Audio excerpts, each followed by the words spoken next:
Welcome back to Anti-Social Studies. Last episode, we talked about Andrew Jackson, the first U.S. president from west of the Appalachian Mountains. But most of us don't really think of Tennessee as the West anymore. And that's because over the course of the 19th century, the U.S. went through a period of rapid expansion based on a concept called manifest destiny.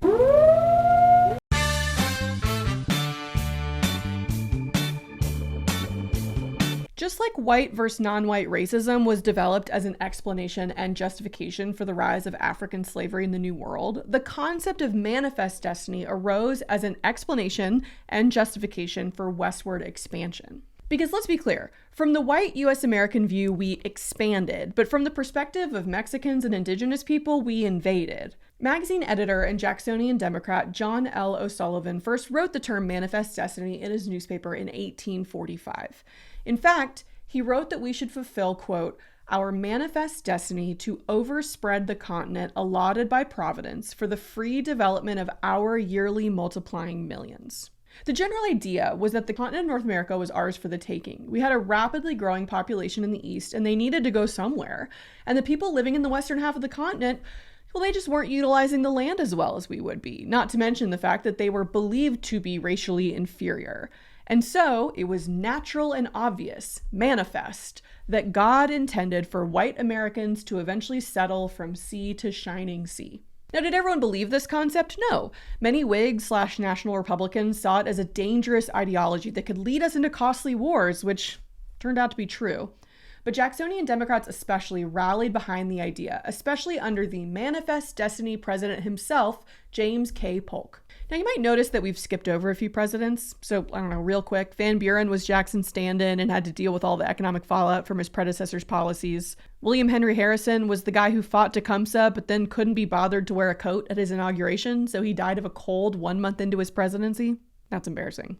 So then John Tyler became the first vice president to have to assume the presidency. He took over, Tippecanoe and Tyler too, and he was a Whig, I think, and he basically argued with his fellow Whigs a lot and strengthened conservative Southerners' cause in national politics. I genuinely don't know. Anyway, why are we going to talk about Polk? Well, he was really the first dark horse candidate in American history. He was the last true Jacksonian president and the last quantifiably strong president that we're going to see really until the Civil War.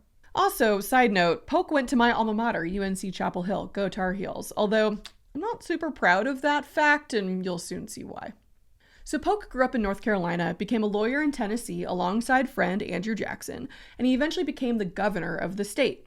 After Jackson left office, we saw a series of Jacksonian-style presidents prioritizing the common man and states' rights, unless it weakened the power of the presidency specifically, that sort of thing.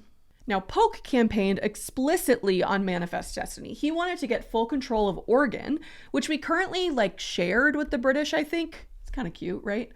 His campaign slogan, 5440 or bust, referenced his desire to acquire all of the Oregon Territory up to the southern boundary of Russian Alaska. And his supporters also knew that it was Polk's desire to admit the newly independent Texas as a state in the Union. When he was elected president, Texas was quickly admitted as a slave state into the United States, and Polk negotiated with Britain to split Oregon so that we got the southern part of the territory as a free state. You see, at this point in time, it was super important to Congress that we keep the balance of free and slave states equal, so that neither side got more representation in the Senate. So every time we admitted one state, free or slave, we had to have a counterpart ready to go to enter the country alongside them. It's kind of like a buddy system, but with slavery. So President Polk got some of what he wanted, but he wasn't done. By 1846, 1 year into his presidency, the U.S. controlled all of the land from sea to shining sea except the southwest quarter, which was still Mexico. But Polk basically in his mind rounded up, and he was like, yeah, we're just going to need that land too. Polk offered to buy this California territory, as it was called at the time, from Mexico for $20 million, but the Mexican president was like, no, I can't sell literally half of my country to you. That would be ridiculous. So as you do, Polk sent General and future President Zachary Taylor toward the Rio Grande. Side note, I don't know why it's so weird to me that we had a president named Zach, but it just feels anachronistic. You see, the US and Mexico couldn't quite agree on where the southern border of Texas was. We didn't have Google Maps. Give us a break. Now, the US believed it was the Rio Grande. but Mexico believed it was the Nueces River, much further north. So General Taylor brought his troops into this disputed region and provoked an attack from Mexican troops so that Polk could go to Congress and say, hey, look, Mexican troops killed American soldiers on American soil. Meanwhile, Mexico is like, look, American troops invaded Mexico. Yada, yada, yada, we were at war. It should be noted that Polk had his remarks urging Congress to declare war on Mexico ready to go before any shots were fired. So most historians agree that he was going to war with Mexico no matter what, and he sent General Taylor down there to pick a fight and just give him an excuse.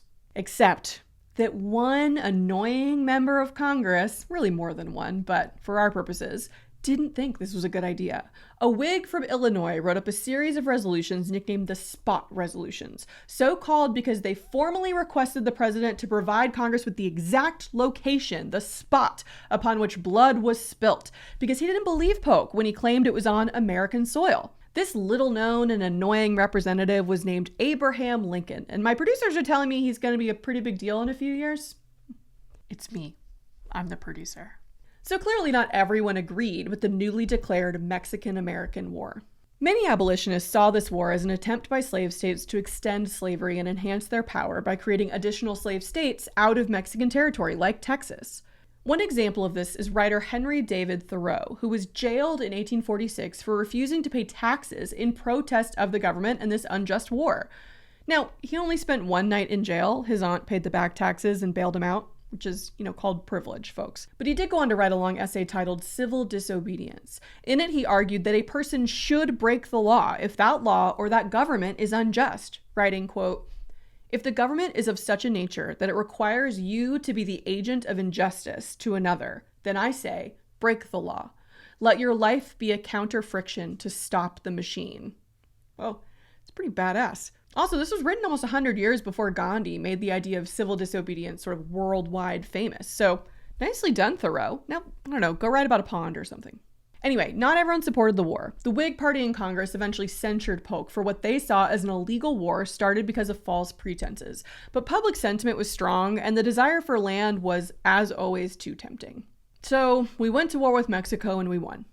Yeah, you know how I feel about military history at this point, so let's just go through this in a bullet point format. Mexican General Santa Anna was brought back from exile in Cuba to lead his forces. After tricking Polk into believing that he would just come back and help negotiate an end to the war, Santa Anna. He then became president of Mexico a few months later. Good for him, said no white Texan in the 19th century. General Winfield Scott landed his ships at Veracruz and marched toward Mexico City, and with zero historical sensitivity, he followed the same route that Hernán Cortés had taken when he went to conquer the Aztec Empire at Tenochtitlan. By 1847, General Scott laid siege to Mexico City's Chapultepec Castle. During the ensuing battle, a group of young military school cadets nicknamed the Niños, Héroes, all Mexican teenagers, defended the castle until they chose to commit suicide rather than surrender. Side note, I visited Chapultepec Castle with my friend and fellow history teacher Emily Niños, and you should go check out our video. We talk all about the war and specifically these Niños Héroes more in this video. Also, throughout the war, the Mexican government recruited disenfranchised groups living in the US to fight for them instead, with great success, actually. The most famous example of this is the San Patricios, or the St. Patrick's Battalion. Formed and led by Irish-American John Riley, this was a unit of a couple hundred men, many of whom were deserters from the US military who switched and fought for Mexico. The group included mostly Catholic Irish immigrants or other immigrants of European descent and escaped slaves from the southern United States. They manned artillery in some of the fiercest battles of the war and are honored today in both Mexico and Ireland. This is just a reminder that the United States has made plenty of enemies, both inside and outside its borders by the middle of the 19th century, especially with its mistreatment of new immigrants and people of color. But the US wins the war and signs the Treaty of Guadalupe-Hidalgo. We established the Rio Grande as the official southern border with Mexico.